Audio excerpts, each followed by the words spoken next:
back to the panel at the end. Thank you. Thank you so much, Chris, and good afternoon to everyone. My name is Eija Ranta. I am University Researcher of Global Development Studies at the University of Helsinki in Finland, where we are just starting today. It's about 9 or 10 o'clock here. I first want to warmly thank the organizers for this opportunity to participate in this really important event and really important webinar series. And I am particularly grateful for the opportunity to learn from First Peoples Australia and from Indigenous peoples' experiences in your countries. My talk for today is entitled Learning from Indigenous Views of Quality of Life in Latin America. And with that, I hope to shed light on some interesting comparisons between diverse Indigenous experiences and probably to spark a dialogue about their possible similarities and differences. I also wish to bring in some examples about Indigenous quality of life and well-being from Sami Indigenous scholars from Finland. And with that, I want to pay respect to Sami peoples and to acknowledge their Sapmi lands and territories that we Finns and other Nordics have colonized through state interventions, educational system, and welfare policies. I will start my presentation by introducing how I ended up collaborating with Indigenous activists in Latin America. Then I move into conceptualizing Indigenous well-being and quality of life, particularly in Bolivia and Ecuador. Then I bring in some Sami examples and finally conclude with remarks on the difficulties of implementing any kind of alternative views of quality of life at the level of concrete policy making and in interactions with the colonial state. Well, first to start, my engagement and collaborations with Indigenous movements and Indigenous politics started in Bolivia in 2001, where I first worked at an Indigenous organization which was promoting Indigenous cosmologies as an alternative to Western conceptualizations of development. I will now start sharing with you a slide from which you can gain basic information about the context.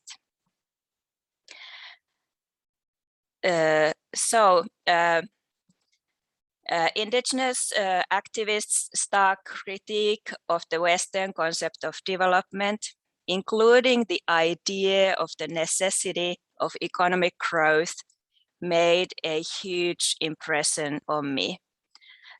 Development, progress, modernization that for many Europeans probably may have meant increased prosperity and economic opportunities was built on colonial conquest, colonial violence, and exploitation of Indigenous lands, territories, resources, and labor in Latin America. This is what Argentinian scholar Walter Mignolo has called the darker side of Western modernity. Indigenous activists with whom I interacted were fed up with the discourses and practices of international development aid, of which I was part, Finland being an international development aid donor country, even if a small one. Indigenous activists in Bolivia felt that Indigenous peoples were always perceived merely as objects of interventions rather than being active agents of their own lives and societies.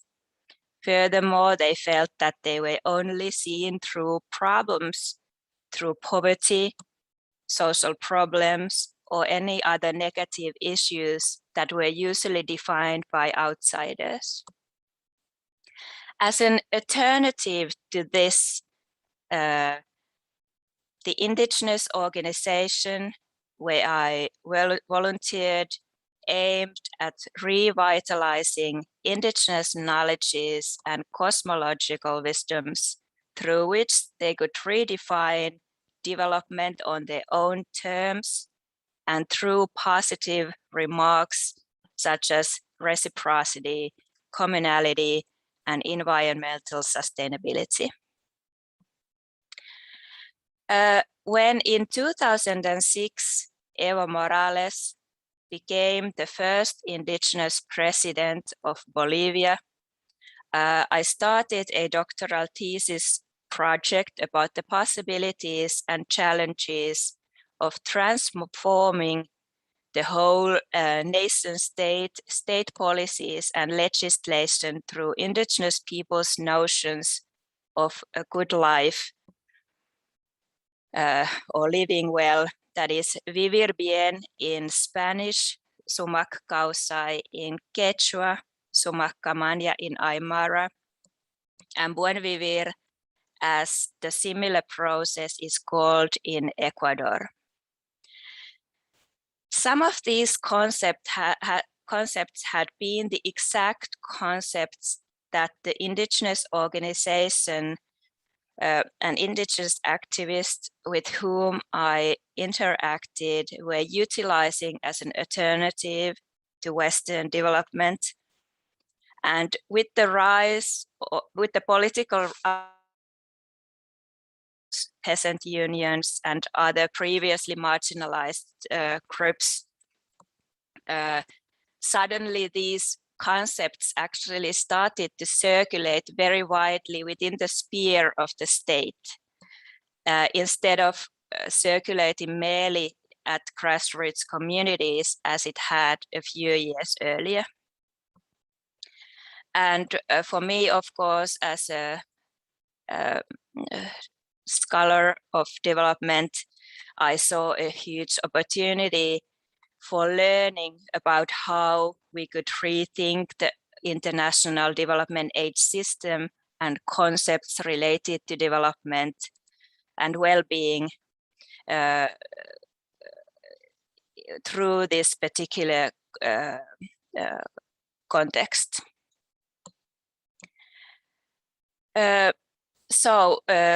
What then did these alternative concepts of indigenous well-being or well-living and quality of life mentioned here in the slide mean? In Bolivia, it was the Aymara indigenous scholars, especially Simon Yampara, Mario Torres, and others who theorized the concept of sumak camania during the 1990s and early 2000s.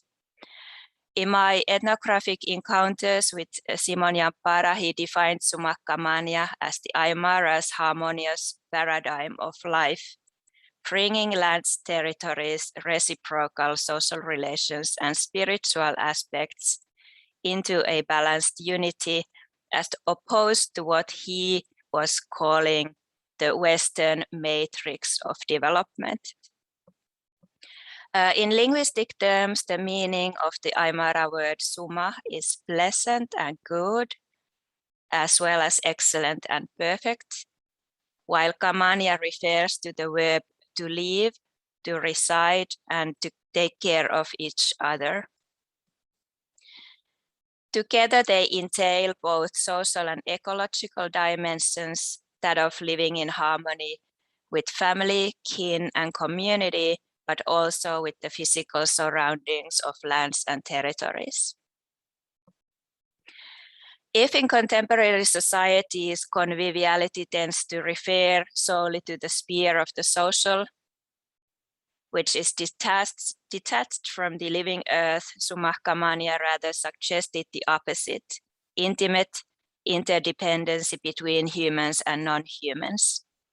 In Spanish, Yampara utilized the concept convivir bien, which translates as living well together. The word together referring here to both humans and non-humans, and specifically the Ayu. The Ayu was the traditional spatial organization of the Aymara nations prior to the colonial conquest, first by the Inca state Tawantinsuyu and later the Spanish. Each Ayu territory had territory in different ecological zones along the Andean mountain range that produced different crops and food staples. And an elaborate system of economic exchange and reciprocity existed between them, maintained through kinship gifts and labor obligations. Of course, these relationships have been very profoundly impacted by a long history of colonialism and capitalism. At the same time as Yampara and other Aymara activists were starting to give salience to Sumahkamania during the 1990s, struggles for the return to collective ownership of traditional indigenous territories in the Bolivian Andes were gaining strength. Subsequently, discourses of Sumahkamania played an instrumental role in the revitalization of the Ayus by Andean indigenous movements. So well-being and quality of life were clearly related and dependent on lands, territories, self-government, and ultimately indigenous self-determination against the colonial conquests and atrocities of the state and global capitalism as the economic system sustaining the Westphalian nation-state system. Instead of material aspects, person who fulfills their responsibilities towards the Ayu was understood to be rich and living a good life because they were surrounded by a web of social, economic, and spiritual relations and have the capacity to live with each others in mutual support. And in Bolivia, there are 36 recognized indigenous peoples. So of course, different kinds of conceptualizations of this kind of good life can be found among them. But they were all brought up together into a state discourse through this Spanish notion of vivir bien. All in all, the essence of vivir bien or Sumahkamania as indigenous well-being or well-living is indisputably indigenous self-determination. Self-determination is also a key concept that Sami research professor Rauno Kuokkanen has discussed in her recent book, Restructuring Relations, Indigenous Self-Determination, Governance and Gender, which focuses particularly on Arctic indigenous peoples. And here you can see a slide that provides you some basic information about the Sapmi territory and Sami people here in Finland and other Nordic countries. Among the Sami, Rauno Kuokkanen argues the welfare state system with its ideals of egalitarianism and individualism has diminished discussions about indigenous collective rights. What she calls difference-blind liberalism tends to treat all citizens as equals, and national governments tend to have the most say in Sami affairs, despite the Sami having cultural and linguistic autonomy. Particularly young Sami activists increasingly criticize this as state co-optation. While self-determination tackles Indigenous peoples' relation to states in international law and politics, for the Sami and other Arctic Indigenous peoples, as Rauno Kuokkanen aptly argues, the notion of self-determination extends beyond that, and I quote here her book, to encompass myriad other relationships, including the land, kinship, spirituality, and others. According to her, Indigenous peoples, and I quote her again, self-determination is about a vision and struggle for restructuring relations of domination for a more just present and future for their societies and people. One more thing, please.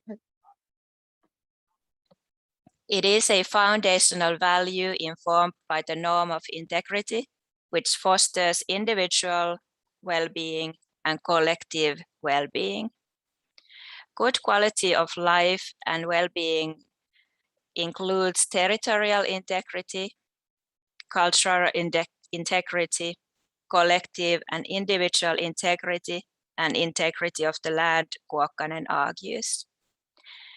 Experiencing land, water, plants, and living earth as relations that are fundamental for survival and well-being creates a personal and communal responsibility for take care, which is essential in Sami conceptualizations of well-being. Just to conclude, I want to bring in some few ideas about the difficulties in implementing such alternative views of quality of life or living well as vivir bien o sumahkamania in Bolivia is. Of course, I already mentioned the long history of colonialism, long history of capitalism, and all kinds of global processes that have changed possibilities to live Indigenous lives through their own principles and through self-determination. In Bolivia, there was really an attempt to bring in these concepts as key guiding principles of state, the whole nation state. But first of all, most public servants working in state ministries and institutions did not really have much knowledge, expertise, or even interest to restructure policy ideas through these concepts. Second, many public servants felt that the states of the world are situated within an international system, certain kinds of international politics and system of statistics that works, for example, through cross-domestic product and other similar statistics that you can't, as an individual country, suddenly bring up something completely different. The biggest problem, probably from the perspective of people at community level, was on how this new state that self-identified as being an indigenous state, how it sustains itself economically. And the biggest problem has definitely been an increased extractivism of natural resources from indigenous lands by a government that self-identifies as indigenous government. The disillusionment of many indigenous activists towards the possibility of the state working through indigenous concepts started particularly since 2011, when conflicts between governments, extractivist policies, and large-scale development projects in indigenous territories sparked an international debate known as the Tippini's case. In a conversation early last year with 2 Indigenous elders from a movement that during the first years of government supported very strongly Evo Morales' presidency and his political party, they explained to me about the controversies by stating that, and I quote here, "We all supported Morales' presidency because we thought that when an Indigenous person would be governing, all Indigenous peoples would gain benefits. We also thought that we would be controlling our own natural resources. However, it did not go that way. On the contrary, towards abroad, Evo Morales was defending the Mother Earth. However, here in Bolivia, it was the opposite." The end of quote.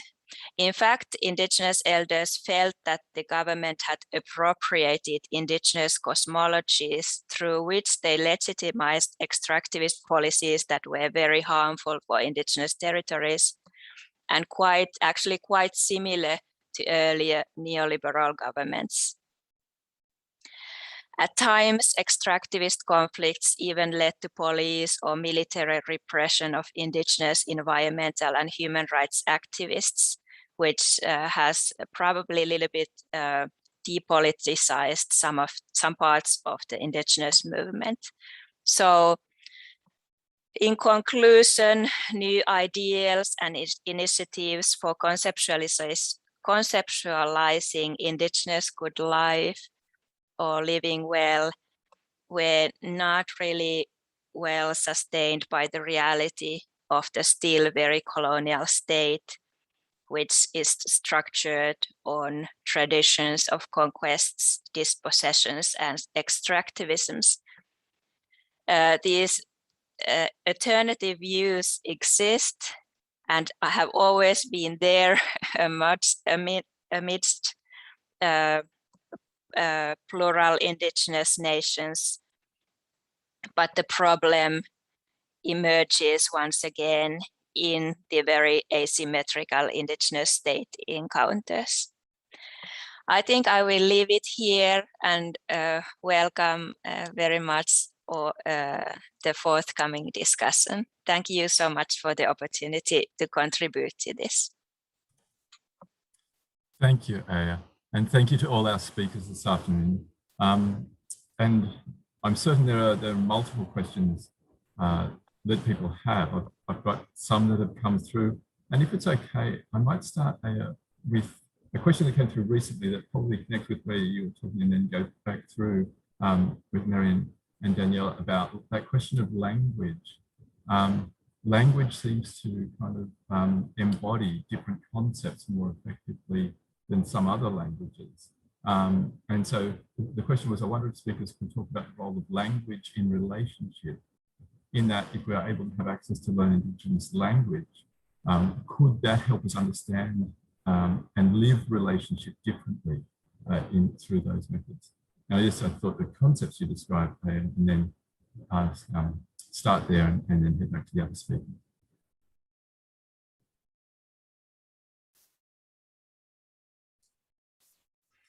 Are you asking us all? Yeah, I thought I might start with if that's okay, just because some of the concepts you mentioned in particular language, and then come back to Sure. Right, okay. Sorry, Chris. I didn't listen so well. It was about the language. Yes, and whether using new language or old languages, perhaps Indigenous languages, may actually help us live relationships differently in that language embodies concepts in particular and worldview. Oh yes, definitely. In those countries where governments have tried to co-opt this Indigenous conceptualization to state policy, they have been translated to the colonial language, which is Spanish, and quite many Indigenous activists have complained that is where the misunderstandings start, and that meanings are lost in translation.